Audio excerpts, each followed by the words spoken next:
Aloha everybody, and thank you all for coming today.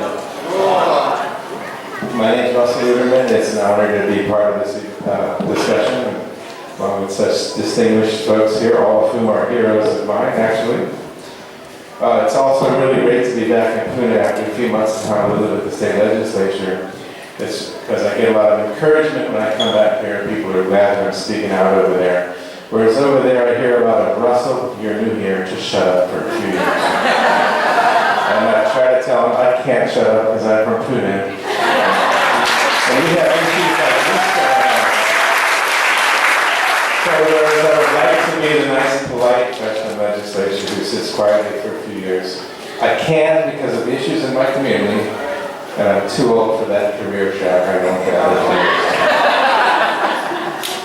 I want to discuss, I was asked to talk a little bit about the cable. There were some recent developments in the concept of an inter-island cable that might eventually reach the Big Island and might justify a massive expansion of geothermal over here to benefit people on Oahu. There was a couple of interesting recent developments on that subject, whereas as reported by Civil Beat just last week, a Hawaiian electric company says it does not have to rely on the controversial inter-island cables. This is new. This has always been that cable is an essential part. It says that Oahu can meet its own renewable energy requirements on its own, which is what we've all been saying and ought to do for a long time. Now, strangely, there was a pushback against this by the state, such as the Public Utilities Commission and the State Energy Office, where they're saying, no, Hawaiian Electric Company, we do need this cable, and we need it for various reasons. So I dug up from the State Energy Office a little report on the inter-island cable and some of the reasons why they need it. I'm just going to share a few things. One thing is renewable energy is needed to share electricity needs such as geothermal, solar, bioenergy, hydropower, wind, and ocean resources. Now, of those 6 resources, 5 of them occur just the same on any island, so I don't see how that justifies the cable. And in fact, geothermal could be located on other islands too, except there's an attitude statewide that Pune may as well be the industrial sacrifice zone, and why should we dirty any of our other neighborhoods? And, excuse me? One other thing that's of interest in this report is it lists a series of about 10 or 15 undersea electricity cables around the world. But it ignores the fact that not a single one of these is at the depth of the Alenuihaha channel between Big Island and Maui. There's not a single cable in the whole world that goes through a channel that deep, or anywhere close to it, or a channel that rough and with that jagged of the surface. So, you know, money aside, I don't see how the cable's ever going to work, and as each year goes by, more and more people realize that. So that leads us to the question of why do we need so much geothermal on the Big Island? Because, you know, we have enough power here for our own needs. One of the smaller fights that I had last year in the legislature was I introduced a bill to outlaw fracking, or hydrofracking, or hydro-shooting.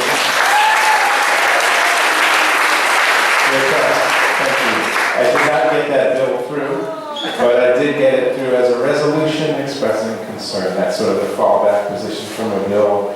You pass a resolution, it's not as scary, and it may lay the groundwork for next year. So I will be reintroducing that bill to outlaw fracking next year. And interestingly,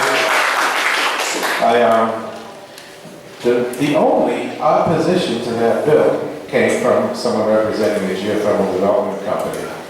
And it's very curious to me that letter, that this is the only letter from anyone that said opposition to it.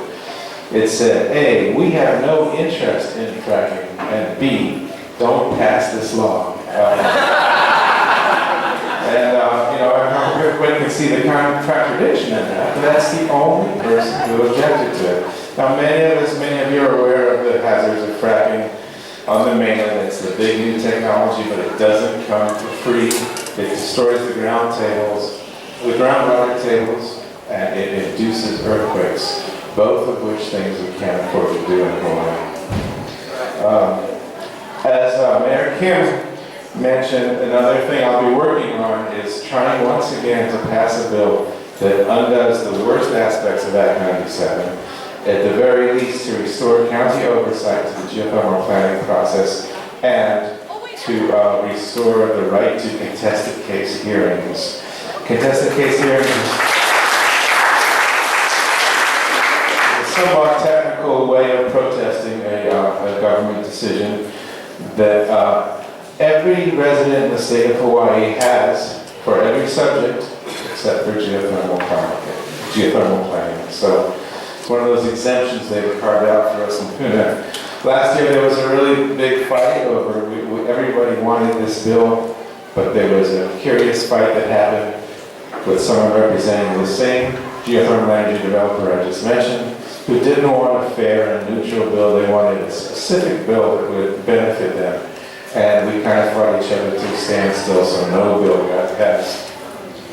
I want to talk for just a minute about solar energy, because while this geothermal was an idea to think about 20, 30 years ago, it made a lot of sense, perhaps, because we didn't know some of the problems with it, but since that time, solar energy has grown by leaps and bounds. It is not only the safest and most reliable energy resource, but it has recently become one of the cheapest, if not the cheapest. And that's a big development. And the utility companies have a certain resistance to solar power because for many reasons. First of all, it's distributed. They can't necessarily own it. They can't sell it to you if you choose to put it on your own roof. But one of the other things they say, which has been a potent argument up until recently, is that it's hard for the utility company to deal with the fluctuations of solar power. The sun comes out, the voltage goes up, and they have to react to it. The cloud comes over, they have to react. But, there are other utility and other grids around the world who have solved this problem. And it actually is a solvable problem, technically. You can solve it with grid batteries, you can solve it with batteries placed at the solar installation. And just about a week and a half ago, I was shown a presentation by a company called Planetary Power. And I'm not promoting this one company, this one technology, I'm showing it as an example of the fact that the problems with solar are solvable. They have developed, and the prototype is in use right now up in Mauna Loa in a NASA-related installation. They've developed a portable solar thermal generator. It's not PV. What it is it's a mirror. They can transport it on a trailer. It's a mirror combined with an energy generator, a turbine. The mirror concentrates the sunlight on the turbine. The turbine spins, water is the working fluid, and it generates electricity at a very high level. We're talking 10,000 kilowatts here per modular unit. And they combine it with a secondary energy source and a battery bank and inverter so that they can deliver exactly even reliable power 24 hours a day as a result of this. And it's called SunSpark. The company's called Planetary Power. And the reason I'm mentioning it is because this technology was the result of a group of very smart engineers getting together, and they said, let's solve the problems with solar power. And they did. This is probably only one of several solutions that can happen, but it exists, and the World Trade will have production units in just a couple of years. All these exciting developments are happening to address all the issues with solar power. So, solar power has just become so strong lately, and it's so obviously the future of energy development. Not just solar, but other clean, renewable technologies. And we have a country like Germany, which probably doesn't get 1/3 of the sun that we get, that's taking very, very serious investments in solar power. And somehow they feel it works. So we are dragging our feet here for reasons that aren't technically accurate anymore. It's just an old habit to the utilities to say, solar is a problem, we need base load. Yes, that's all true, but the problems are fixable. And when we think about, are we going to commit to a 30-year commitment to some energy resource. Why should we commit ourselves to an energy resource that has environmental and social problems when there are energy resources out there that don't have those powers? They're getting better every day and every year. We should not make that commitment for a long time.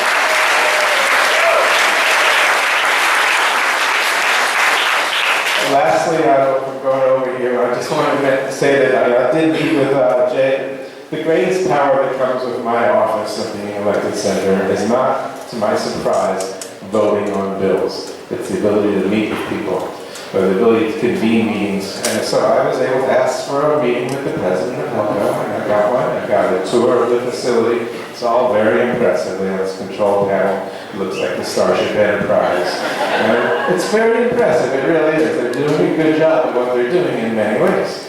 And I had a meeting with Jay Ignacio and a couple of his senior people there. And then we talked about the RFPs for geothermal, of which it's very secretive right now. I can't tell us too much.